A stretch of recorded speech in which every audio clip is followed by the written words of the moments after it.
Впервые за 50 лет за уникальным небесным явлением наблюдал сегодня буквально весь мир. И жители столицы республики не стали исключением. Кольцевое солнечное затмение началось в 14:15 и продлилось около часа.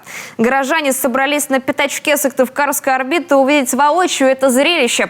Помогали им представители астрономического клуба. Они настраивали телескопы, доступно объясняли и комментировали все происходящее.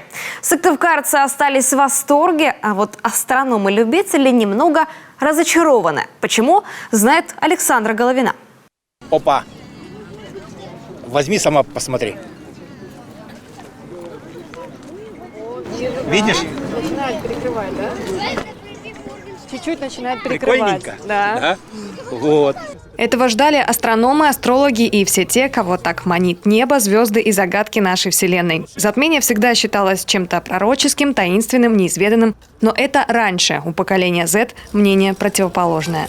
Магии в этом никакой нет. Это чистейшая физика и математика. Вот это вот на самом деле это самое настоящее понимание физики и математики. Как двигаются. Это ведь просто совпадение того, что Луна находится между Землей и Солнцем. Полное солнечное затмение, оно случается примерно раз в 100 лет. Неполные солнечные затмения, конечно, чаще, но все-таки это раз иногда в десятилетие. И не всегда получается так, что рядом с вами будут телескопы. Эти кадры сняты нашим видеооператором через специальное стекло, светофильтр сварочной маски. 14:15 по Москве. Кульминационный момент. Желтый диск постепенно заслоняет темный силуэт. Это и есть Луна.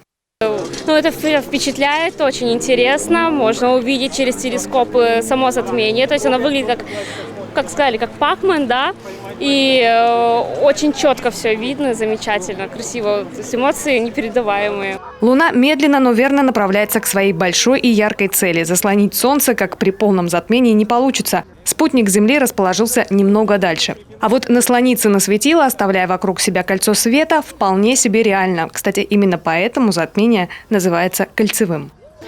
Смотреть на солнце без какой-либо защиты очень опасно, говорят офтальмологи, можно получить ожог сетчатки. Самый простой способ – это, конечно, солнечные очки. Они должны быть из хорошего пластика и не пропускать ультрафиолет. Как вариант, также бинокли, различные стекла, ну а для самых продвинутых пользователей – телескопы.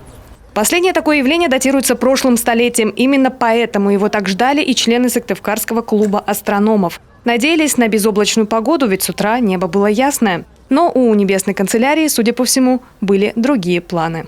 Эмоции, как я сказал, смешанные у меня.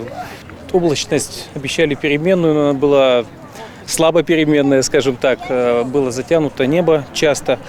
Но, казалось бы, и тучи помешали для просмотра в телескоп, но, тем не менее, не дали возможность невооруженным глазом посмотреть на Солнце, потому что светимость Солнца достаточно сильная, и покрытие диска Солнца было видно невооруженным глазом. За небесным событием следил весь мир. Кстати, максимальная фаза затмения пришлась на Канаду, Гренландию, Северный полюс и Россию. Так что нам в этом смысле повезло. По самым оптимистичным прогнозам, в следующий раз Луна закроет Солнце через 20 лет.